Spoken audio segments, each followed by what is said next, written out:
Once again, welcome to New Zealand, guys. So nandito tayo ngayon to visit one of the farmer here in New Zealand. He's been here for 8 years. Nag-start siya as assistant herd manager, and then step by step hanggang naging farm manager siya, and this is his first season as a contract milker here in New Zealand. To you guys, dairy farmers and non-dairy farmers, all of you who watching this video, thank you very much. Our guest for today, Mr. Rosward Bayatan. Sir, good morning po. Good morning. Good morning. Thank you for having you today. Yeah. Gusto namin malaman, sir, talaga yung experience mo about dairy farming, and then here comes now you are a contract milker, and then what's your plan in the next 3 years, 5 years? Can you tell me kung paano ka ba talaga nagsimula as a dairy worker dito sa New Zealand?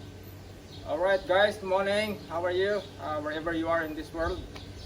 If you are in Canada, Australia, or in Philippines, hi. This is Rosward Bayatan. First time contract milker here in New Zealand. My experience when I came here in New Zealand as a farm worker, hindi natin masabi kaagad na napakaganda, no? Napakasarap, napakatamis. You would experience a lot of things because you're gonna have a different farm owner, different location, cultures, different farm system. So you have to adjust, especially when it comes to language. But then before that, of course, I have the degree back home. I'm a graduate of agriculture, major in agronomy in Central Mindanao University. So that's my stepping stone that brings me here. And then of course, as what I've said, hindi ganun kadali, no? Kung sa atin pang lingwahe, medyo nagasang at basit, medyo maanghang, medyo mapait.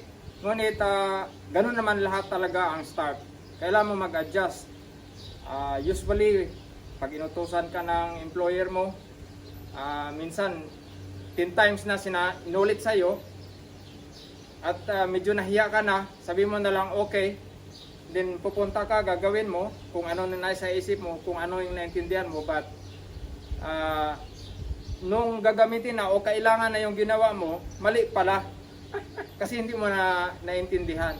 Pero usually experience ng marami yan.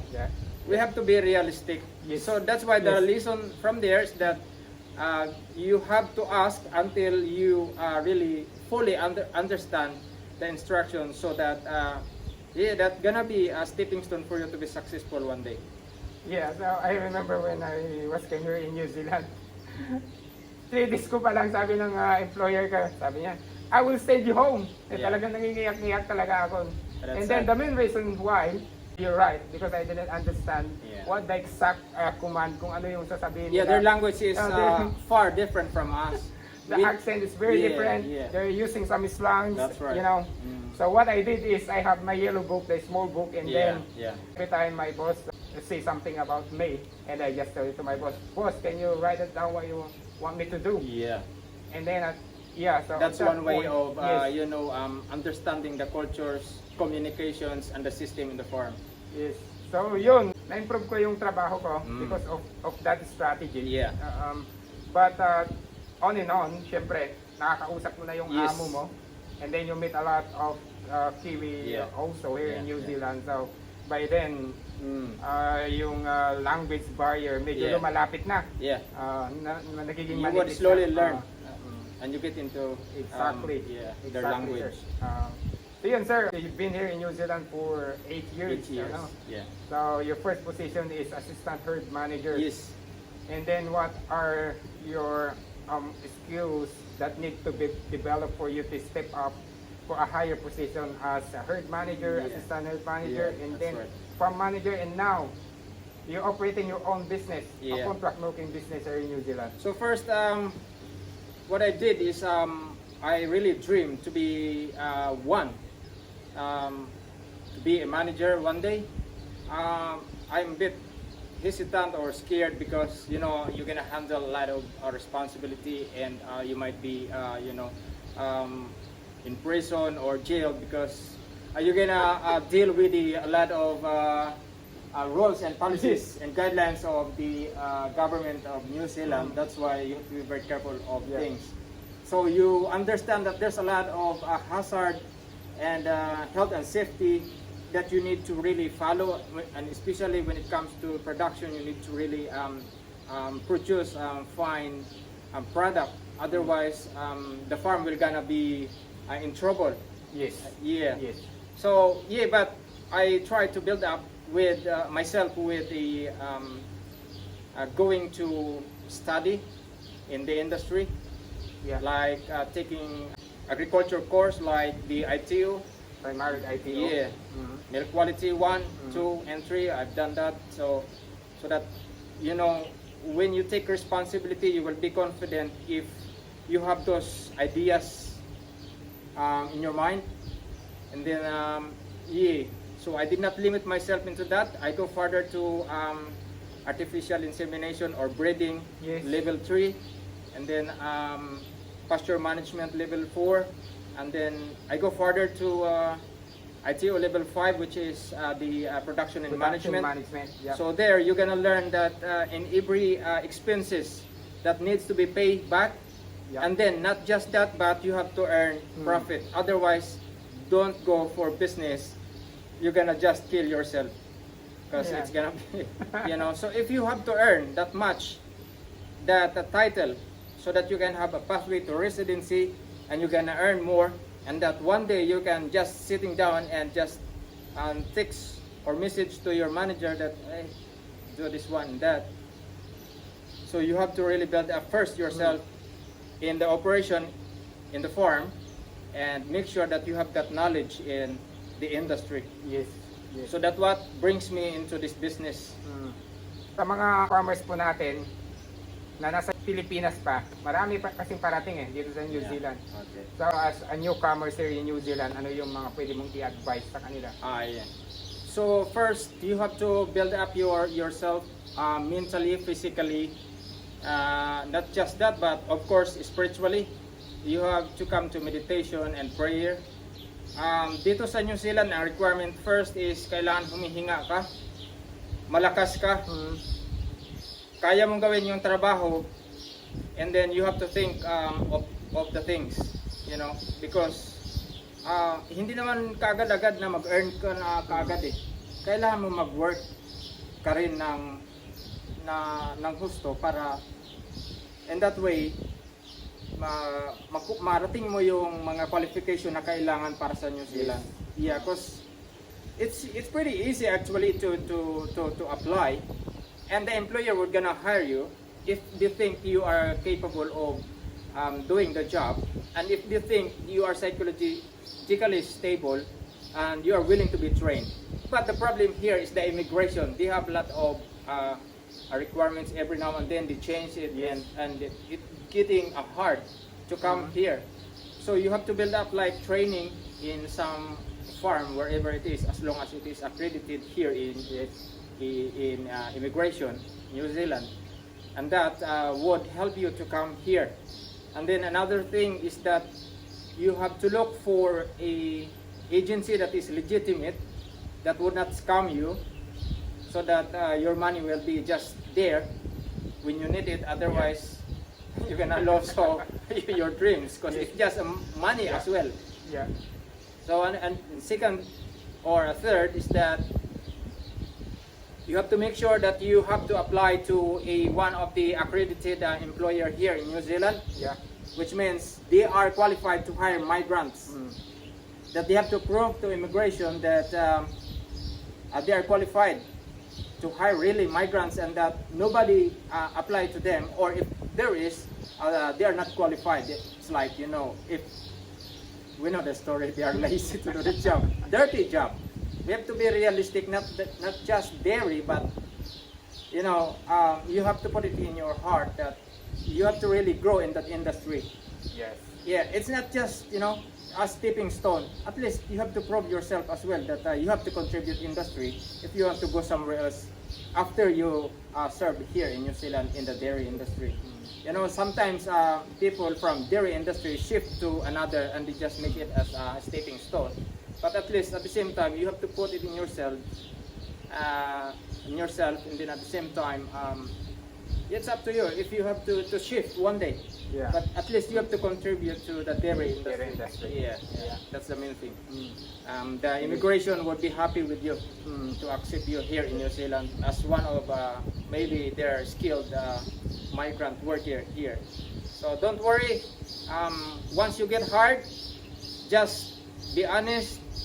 Just work hard, and your dream will be one day you become a manager, or maybe I did not dream to be a manager or a contract maker, but it happened. it comes to me.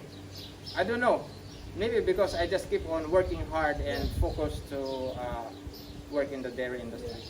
So you're running your own business now as a contract maker, sir. Yeah. What is your experiences? Can you share us about your experiences about this contract milking business here in New Zealand? Madugo siya sa una. Medyo mapait-pait talaga kasi yun na nga. Andun yung ulan, iba-ibang challenges sa farm. You have to handle big aspect of the farm, which is animal health, you know, at the same time the operation cost or the expenses. So you have to really make sure that you understand machineries. Yes. You can repair machineries when it cracks, things like that. Otherwise, your profit will gonna be expenses, and you're gonna lose that thing, and you don't want to go anymore. And then, well, last calving, I think with my, as what I've said, my experience in managerial, it helps me a lot. It's not that really difficult for me, because that tools that is in your mind will gonna help you. So simple as that. Just make sure you have build up that skills and experience with you. So when you go to a business, it would help you. So it would not be a promise of you dig straight away a fortune. Yeah. And there's a heaven straight away or paradise, but just keep on working and you're gonna be there. Because you know, once you apply for a business to an employer, once they have found out that you have a good track record from your previous employer, they would just, oh, I like you. And then you would say sometimes you would say, no, not me, don't hire me, I'm not qualified, I'm not good. Maybe you have to look somebody that is more qualified, and you're gonna be happy. But he would say, no, I'm sick of looking at other people. I like you. So it's just the story. Yeah. Sometimes yung hard work or performance is it's the mouth. Yeah. It's the mouth of them. Yeah, but actually you are honest that you are not good. At the same time, you build up yourself. Yeah. To be honest, just let them know that you are not that good. But when you are given the opportunity that you think it would gonna put you to somewhere, you're gonna be happy. Then you have to build up that. You're operating 220 cows on this farm, sir, right? And then, of course, it's hard to start for this kind of business. Yeah. So, paano po ba kayo talaga nagsimula on this contract milking job? Ano ba talaga yung kailangan natin i-prepare? So, especially financially and emotionally, spiritually, physically. So, more on siguro financial, pag-usapan natin. Yeah, we'll not go straight away to financial. Yes, when we talk about contract milker, yes, straight away, be honest. You must have money because for 3 consecutive a month, you need to feed your own, your mouth on your own. And you have to feed your staff on your own. You have to pay them. During the calving, there's no income yet actually, because the payouts will gonna be given to you on the following month. So on that month, you have nothing. So make sure that you have at least a little money in your account. If the employer that would hire you is a little bit generous to you, then he can lend you money, lend you machineries. So that would be good. That would be good. But then it's not that always. The story is not that always. So that's the requirement actually. So you have to prepare your own bike, two-wheeler bike, a quad bike, and then you have to buy petrol, and then of course you have to buy detergents. Yeah, like me here, the boss were a bit generous. He paid the electric bill. electric bill, Yeah, so that's good. that helped me to start. Yeah. But at the same time, you have to be proactive and be efficient of using the power, because since it is free, then you have to be you have to do something in return. Yes. Not just keep on using the electricity, not fixing the water leak, just let the pump running. So at the same time, you make the boss happy. Yeah, so that's what I prepare before I go to business. And then at the same time, I cannot go into business legally if I'm not a resident. So that's why I said I have to build up my managerial position, really a good record. Then you have to apply for a residency, and once you get residency, you can go into business legally here in New Zealand. Yeah. It's not a simple story, but Yeah. if you would just keep on doing things in the farm and making your employer happy, things were gonna, once you apply, and then your previous employer would say, I don't want that guy to go because I really need him in the farm. And this new employer would say, I don't want to look for any other worker anymore because I like him. So that's it. Yeah. That's what we call, that's it. Okay, sir. Yeah. So, what is your recommendation, sir, for those farmers who dreaming of to become a contract milker? So, do you think contract milking business here in New Zealand ay kumikita ba talaga? Oh yeah. So before you have to go to contract milking business, you have to think about it. Agpanunod ka nga talaga, no, kayat mo nga talaga take the risk or what. Otherwise, because what is the hindrance or things that make you stop of dreaming of contract milking is that if you are not confident, if you lack of knowledge, and if you lack confidence to yourself, you're not a prayerful guy or what, maybe you have to think about it and have it first. And then sa maliit na farm, maliit lang din ang gasto. So depende sa bigayan at sa payout. And then at the same time, kung may mga bonus ba. Yeah. Yeah. So you have to think a lot of that, and then bisitahin mo yung farm kung kikita ka ba o hindi. Nasa sayo yung pagpapasya. But basically, kung marunong ka na nga, andun na yung tools na sa sayo, marunong ka mag-fix ng konting mga bagay-bagay, hindi na yan lalaki kasi kaya mo na eh. Okay. Yun ang tools talaga, pinaka-basic na tools. Kaya mo mag-repair ng machineries, mag-maintain ng machineries. Hindi naman na laging malinis yan. I'm not saying na malinis ako lagi, walang ganun naman. Hindi naman nagagawa. Pero kaya kong mag-repair pagka may trouble. Kaya kong magbili na lang ng pisa rather than dalhin ko pa yung sasakyan doon sa shop. Kasi it takes time, it takes a lot of disturbo ka pa sa trabaho mo, masacrifice mo yung trabaho mo, and then risk pa kasi travel mo pa yung mga gamit mo sa shop. Tama. Yeah, and then the cost would not just $100 but it gonna be 500. Even 1,000. And then the mechanic will gonna recommend that this is crap. So I have a new one You need to here. replace a new one. It's pretty cheap, but it's pretty economical one. Maybe you have to, and then there you're gonna decide because you're already you have enough. You have too much with your So that's the thing. You have to consider those. If you have those skills and you know how to take care of things, it would gonna go back to you. So yun yung magiging kita mo na. Yun nga sinabi ko kanina, kapag hindi mo inalagaan yung gamit mo, nagko-contract milker ka na, magiging expenses mo na, instead na ibubulsa mo sana yun, ibibili mo sana ng pagkain sa doon sa McDonald's sana, pero yun na nga, pumunta doon sa bike. Expensive. Oo, pumunta sa bike or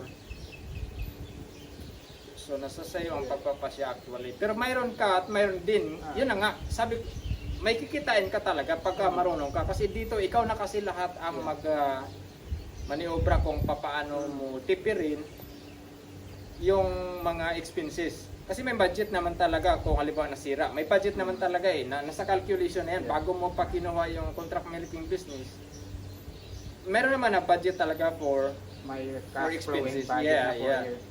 Exactly right. Pero yun na nga, kung tanungin natin may kikitain ba, yun na yung kita mo kung kaya mong gawin yun. Mayroon na kasing konting kita din, pero madadagdagan pa siya kung we have argument between the farm manager and a contract milker, a newly contract milker. Yeah. So, ano ba yung, what is your opinion in terms of income between a farm manager and a new entry contract milker? I think I would not argue with that. If the manager has a big payout, salary, lots of benefits, I think he just stay as a farm manager. Yeah, I recommend he would stay in that beautiful boss. Yeah. But if you have an idiot boss and not that much privilege, and if your dream is to have more benefits one day, because if you're gonna stay in managerial, what will happen is that you're gonna stay as manager. But if you have that experience as contract milker, sa first time mo, hindi mo masabi talagang mayroon ka agad na malaki. Baka nga negative ka pa nga nag-ano ka lang, nagkunwari ka lang na mayroon. Yun ang istorya Pero pagkatapos na yan, nung madugo mong laban na yan, mayroon ka ng tinatawag na pundasyon. Doon kikita ka sa susunod mo. Hindi ako maniwalang hindi ka kumikita sa sunod mo. Bakit ka na natili dyan? And bakit ka nakarating ng share milker? I know your story, but so I think doon naman patungo lahat So, yun nga. Yeah, because one thing I know why I'm staying on this contract milking job before, because I want to build up my equity. I've been experienced to manage a farm. I've been a farm manager for a couple of years before. Pero it's hard for me to build my equity. Pero nung pumasok ako sa contract milking job, doon ko nakita na mas maganda palang mag-build ng equity when you're starting a business. And then from time to time, nabibuild mo yung equity mo at such time na pwede ka nang bumili talaga ng herd. Yes, so what's your plans? You're doing this contract milking business. So what's your future plans? One day I will buy my own farm. Yes, that's good. If you're gonna pay me that much, I will stay contract milking for at least 2 years, 3 years. And if, because you are paying me that much, I will use that money to buy my own herd. I'll go for 50-50 share milker. And if that gives me opportunity to buy farm, then I will buy farm. Exactly. Who knows? I'm not dreaming of it really, but if God gives, that's my dream. if you deserve, and and so this is one of the argument now. Sabi nila, mga dairy farmer, dairy farming is a lifestyle. Whereas in contrast to the other statement of other dairy farmers, it's a hard job. It's a burden to them. It's 100% a burden if you don't know how to handle things. And then make sure that kahit na pakunti-kunti lang, kumikita yan. Kasi kung every now and then bankrupt ka, every season ay hindi kumikita, a burden talaga, mamamatay ka na talaga dyan sa farm na yan na binili mo. Kung hindi man, maibibenta mo yung farm na yan at mamamatay ka na lang doon sa home for the aged because it's because you are already sick, thinking of things. So kung kumikita yan unti-unti, darating yung panahon na makakaipon ka talaga. And then sa share milker na kasi malakihan naman na ang kita So meaning pwede ka na makapag-hire na lang ng mga manager, a contract milker. Kasi mayroon ka naman ng enough naman na yung needs mo. Doon lang naman tayo eh. Kung kaya tayo na contract milker kasi para maka-build up nga tayo ng equity na sinasabi. Yeah. Hindi naman ganun kadali na ma-build up mo kagad kasi nga ang starting wala nga eh, negative pa nga yan eh. Nagkukunwari lang yan na nakangiti yan. Pero deep inside yan, sugatan yan. Maraming putik na kain yan, maraming ihi ng kalabaw na, ng baka na nainom yan. Baka nalunod pa nga yan. So, ganun ang reality. But then, if you have just keep on going and basta kahit pa paano, may konti-konti, din iniingatan mo yan. Kasi depende pag-handle ng pera eh, sa'yo. Eh kung nagpapa-scam ka, kaliwa kanan, Labas ng pera. walang matira. Yeah, so you need to understand the industry first. Yeah. Yeah, that's the most important one. And yeah, you need to be mahigpit ka talaga kailangan sa pera. Mahigpit. We have a saying here, the first season of doing contract milking job is the hardest season for any contract milker. Yeah, agree. Yeah. But after this season, it follows. Yeah. Kasi yung foundation mo, tumibay na siya eh. Lumakas na yung foundation mo. And then you know already kung ano yung kailangan mong gawin is kung drought is we have a long drought, so we have contingency a wet plan. You have your own plan already how to deal with that kind How to of survive. situation, to survive. A rough weather. Exactly. Challenges. Ito Sir Rosward, so lastly, so what is your last advice and words to those dairy farmers who want to step up to a farm manager or a contract milker in the future, and those Filipinos out there in the Philippines? So at the moment, I'm hiring migrants, a Filipino worker. I am now qualified to hire. So kung sinong nag-a-apply dyan, apply lang kayo dito. Pero actually, isa lang yung na-approve na job order ko para sa kapatid ko lang. So, pagdating niya dito, magsisitting pretty na lang ako kasi ugod-ugod na yung tuhod ko, masakit na yung mga kasukasuhan ko. Kumbaga, yun na yung time na dandahan akong makapahinga rin kasi ito na yung hard work ko na bumabalik na rin sa akin. Nakakapag-hire na ako. So katulad mo rin, naka-hire ka ng marami. So may isang dosina kang na-hire, ako isa pa lang. Okay lang yun. Kahit paano, may ma-hire na ako, maka-hire na ako. Kasi mahigpit ang New Zealand. You have to understand the industry and you have to work in the industry at the same time before you get it. Before you can have it. So, wag kayong mawala ng pag-asa dyan, yung mga pupunta dito.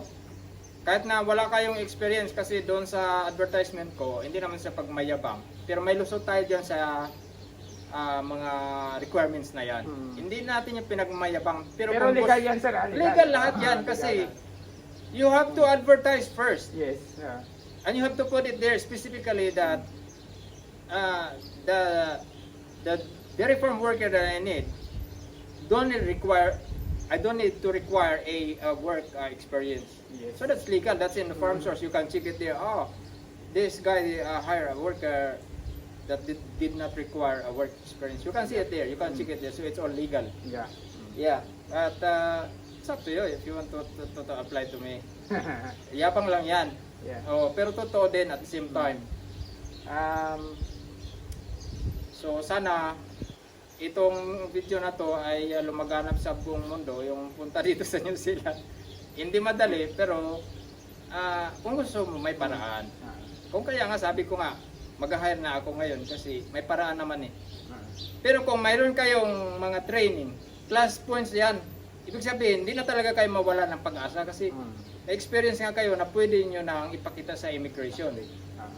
So, yan ang maraming salamat sa opportunity na makapag-share sa inyo ng kaalaman. Doon sa mga willing, huwag kayong mawala ng pag-asa. Ganun lang naman. Ako, hindi marunong mag-drive noon. Pagdating dito, binabangga ko yung mga gamit. Malaki yung mata ng boss ko. Ilang poste ba na putol sir? Marami din. Kasi, yun nga lang, matrabaho, papalitan mo eh. Palitan mo yung poste. So, maraming salamat at mabuhay po kayo. Okay sir, thank you very much sir sa oras talaga. Alright. Kumpara naman sa